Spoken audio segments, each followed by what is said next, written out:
warahmatullahi wabarakatuh. Perkenalkan, kami dari kelompok 4. Kami ingin menjelaskan dan mempresentasikan tentang studi kasus 1, 2, 3, dan 4 yang telah kami buat grafiknya di Excel. Perkenalkan, nama saya Nazla Nurul Aini. Perkenalkan, nama saya Febriana Della Rosanti. Perkenalkan, nama saya Denisa Ahmadiani Zulfa. Perkenalkan, nama saya Rizka Fakira. Perkenalkan, nama saya Rasela Amelia Sari.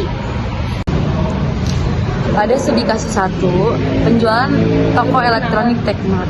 Toko elektronik Techmart mencatat penjualan produk elektronik mereka selama 6 bulan terakhir, di Januari hingga Juni.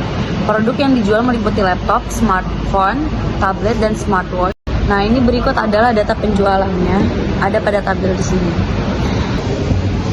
Berikut sudah saya buat grafik garis dari studi kasus pertama, ini yang saya tampilkan. Dan yang kedua, ini ada grafik bata yang sudah saya buat dari tren penjualan produk elektronik di Techmart pada bulan Juni. Lalu analisis dari grafik yang sudah dibuat. Yang pertama, itu produk apa yang paling stabil penjualannya setiap bulan. Pada tren penjualan yang terdapat pada studi kasus tersebut, smartphone merupakan produk yang paling stabil penjualannya setiap bulan, karena smartphone dapat meningkatkan pendapatan pada toko elektronik Techmart. Yang kedua, itu ada produk mana yang mengalami peningkatan penjualan paling signifikan. Dalam analisis saya, produk yang mengalami peningkatan paling signifikan adalah tablet. Mengapa? Karena walaupun tablet memiliki penjualan yang cukup stabil, masih ada peluang untuk meningkatkan penjualannya.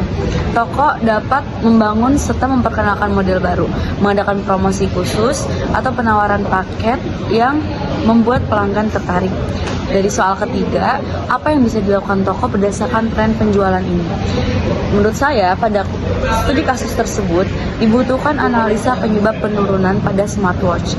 Mengapa? Karena penjualan smartwatch menunjukkan angka yang lebih rendah dari fluktuasi. Toko harus menganalisis umpan balik pelanggan tentang produk ini untuk memahami bahwasannya mengapa penjualannya tidak sebaik produk lainnya. Nah, mungkin membutuhkan sedikit inovasi dan modifikasi produk atau peningkatan pemasaran. Selain itu, juga perlu diperhatikannya stok dan persediaan toko tersebut.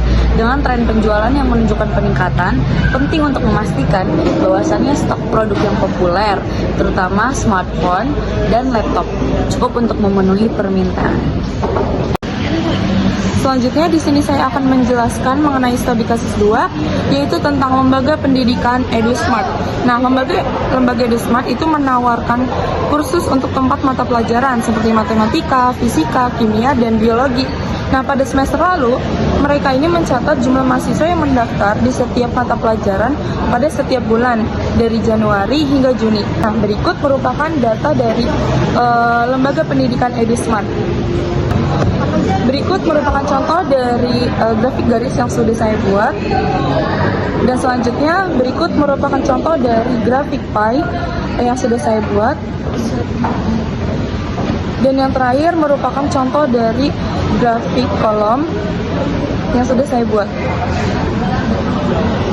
Jadi, analisis dari grafik yang sudah saya buat yaitu yang pertama, mata pelajaran apa yang paling diminati secara konsisten?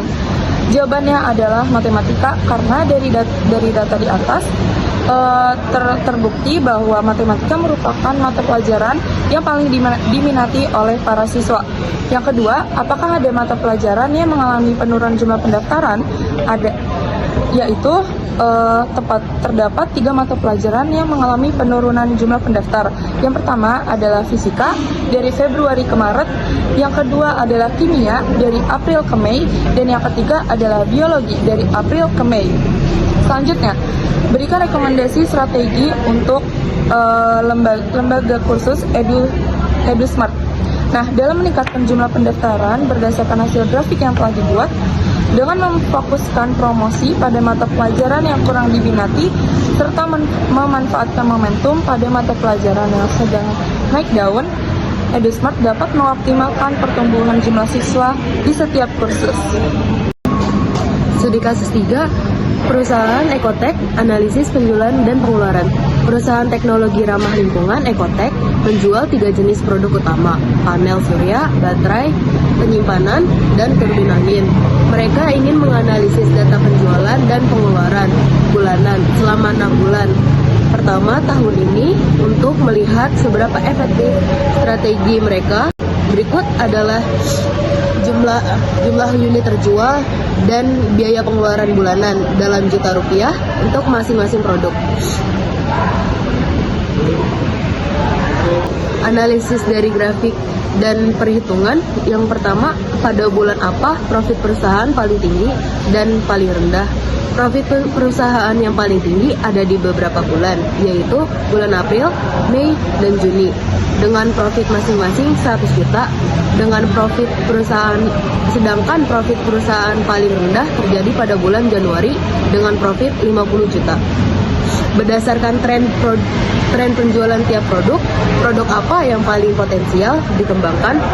Dilihat dari tabel dan grafik di atas, panel surya merupakan produk yang paling berpotensi sebagai tren penjualan produk karena terjadi kenaikan yang cukup signifikan pada setiap bulannya. Yang ketiga, jika perusahaan ingin menurunkan pengeluaran agar profit meningkat, di bulan mana yang sebaiknya efisiensi dilakukan? Menurut kelompok kami pada bulan Januari, karena pada bulan tersebut perusahaan dapat melakukan efisiensi atau pengurangan pengeluaran.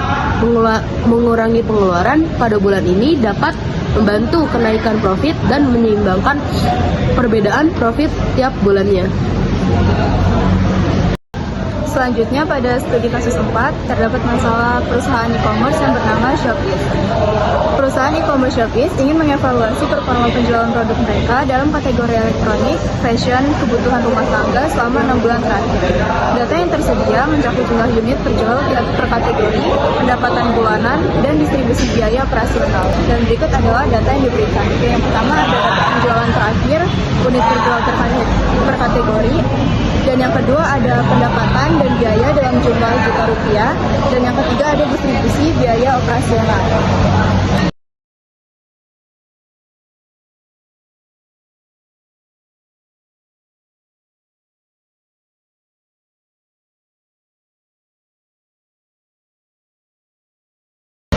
Analisisnya yang pertama, bulan mana yang menunjukkan peningkatan paling besar dalam pendapatan?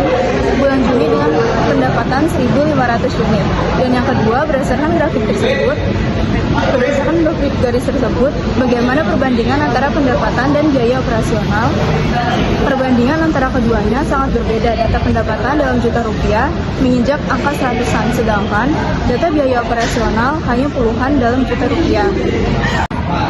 Yang ketiga ada biaya operasional apa yang paling besar dan bagaimana sarannya untuk efisiensi. Yang paling besar adalah pemasaran. Cara agar efisiensi dengan membuat anggaran pemasaran yang rigid dan patuh, mengidentifikasi dan fokus untuk unit yang paling menguntungkan, menggunakan sosial media secara efektif dengan menciptakan konten yang menarik dan interaktif. Yang keempat, ada produk yang paling konsisten penjualannya dalam 6 bulan terakhir. Menurut analisis saya, semuanya konsisten dalam kenaikan penjualan. Jika dilihat dari grafik, sebab mengalami peningkatan. Yang kelima, ada dari grafik survei, adakah pola penjualan yang terlihat, misalnya kategori mana yang sering mengalami puncak penjualan? Ya, dari grafik tersebut tuh terlihat dan mengalami puncak penjualan. Yang mengalami puncak itu unit kebutuhan rumah tangga. Sekian. Wassalamualaikum warahmatullahi wabarakatuh.